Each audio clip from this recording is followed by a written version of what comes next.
This time, let's try to answer the NAPOLCOM exam reviewer. A quiz. First, let's try general information with favorite subject, Philippine Constitution.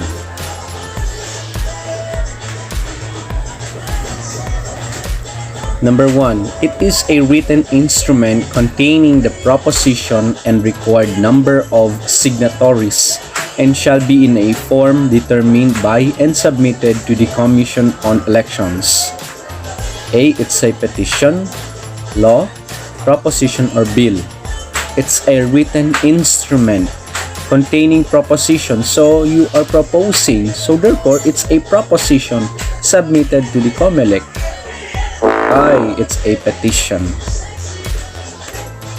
A voter is disqualified from exercising the right to suffrage if said voter is blank, poor, is illiterate, turned 20 years old just before the election, is a naturalized Filipino citizen, has been resident of the Philippines for less than 6 months. So it's letter E.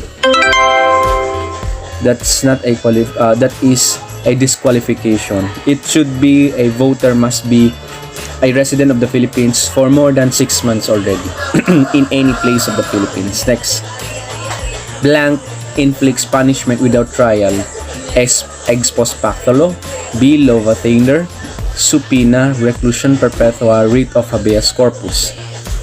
Ex post facto law, it makes an act previously lawfully, it makes a previous act criminal liable. So that is ex post facto law. While bill of attainder, it implies punishment without trial. Bill of attainder. Next, what are the 3 main branches of the government of the Philippines? Senate, Supreme Court, Congress.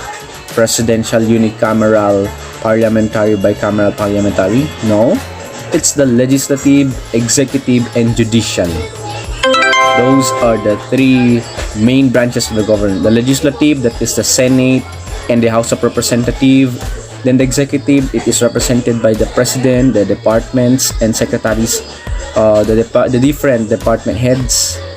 The judicial, that's the Supreme Court, the different courts, regional trial court, municipal trial court. Next, shall be the sole judge of electoral disputes involving presidential-elect and vice presidential-elect under the 1987 Constitution. It should be the Supreme Court. Supreme Court only shall be the sole judge of the electoral disputes only between the president-elect, involving president-elect and vice presidential-elect. It's the Supreme Court. All of the following is true except no person shall be imprisoned for non-payment of debt or poll tax. Yes. No person shall be imprisoned. No person shall be detained solely by reason of his political beliefs and aspirations. No. No person shall be compelled to be a witness against himself. Yes, this is the right against self-incrimination. No ex post facto law or bill of attainder shall not be enacted. It's contradicting. There is already no ex post facto law or bill of attainder shall not. This is not all of the following true, but this letter D is not true. Public officials and employees shall not use or divulge confidential or classified and official information known to them by reason of their office, private practice of profession, solicitation, disclosure and or misuse of official information, confidentiality. Public officials and employees shall not use or divulge confidential or classified and official information known to them. So, once they have the information, they are not allowed to use or divulge it. I think it's very close with the disclosure or misuse of official information. I think it's close to confidentiality. Let's try. Okay, disclosure and or misuse of official information. Next, It is the policy of the state to promote blank of ethics in public service. Practice high standard accountability. Promote practice of ethics, high standard of ethics, accountability of ethics. Let's try high standard. Next. The Senate shall be composed of how many senators elected at large by voters of the Philippines? Obviously, there are first 12 and the second 12. So therefore, there are 24 senators. Who shall exercise general supervision over local government under the 1987 Constitution? Exercise general supervision over local government.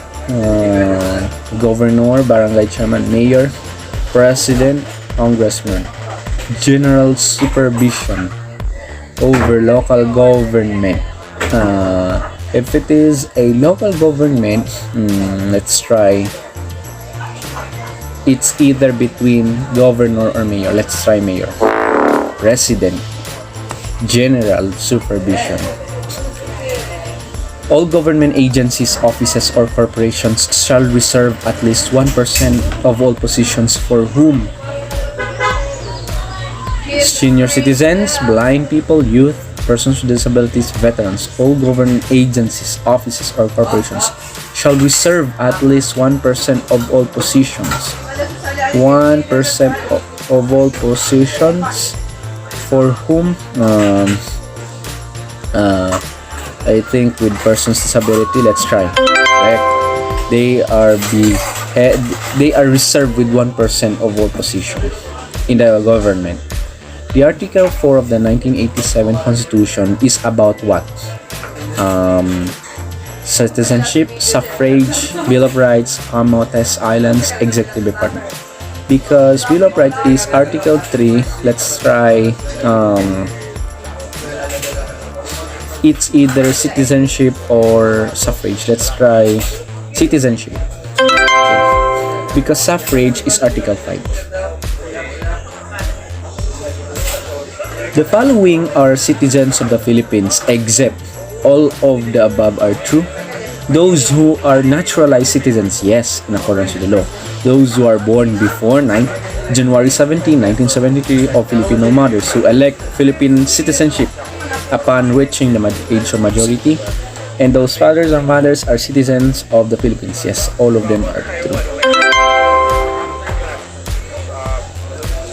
Public officials and employees shall extend prompt, courteous, and adequate service to the public, provide information on policies and procedures in clear and understandable language, responsiveness to the public, professionalism, commitment to service, public service. I think it's public service. Public officials and employees shall extend prompt, courteous, adequate service to the public. I think it's public service. Responsiveness. They should be responsive. Okay. Any and all statements filed under RA 6713 shall be made available for inspection at all times at reasonable hours. Identification documents, disclosure of documents, accessibility of documents. RA 6713 establishes a code of conduct and ethical standards for public officials and employees, upholding the time-honored principle of public office as a public trust. So, code of professionalism and ethical behavior, code of professional behavior and ethics, code of conduct and ethical standards for public officials. Let's try this. Letter C. Code of conduct and ethical standards for public officials and employees. Blank, otherwise known as the Anti-Violence Against Women and Their Children Act of 2004. So this is for short as known as VAUSI. So therefore, very short, it's the 9262. Republic Act 9262. All heads and other responsible officers and agencies of government and GOCCs shall within blank days from the end of the year shall render a performance report of the agency or office or the corporation concerned. 30 working days, 45 working days, 30 days, 45 days. All heads shall 30 days from the end. Let's try 30 days, 45 days. Blank is an act providing for stronger deterrence and special protection against child abuse, exploitation, and discrimination. This act, also known as the Special Protection of Children Against Abuse and Exploitation Discrimination. RA 7610, it's the code, local government code. Not that sure the number.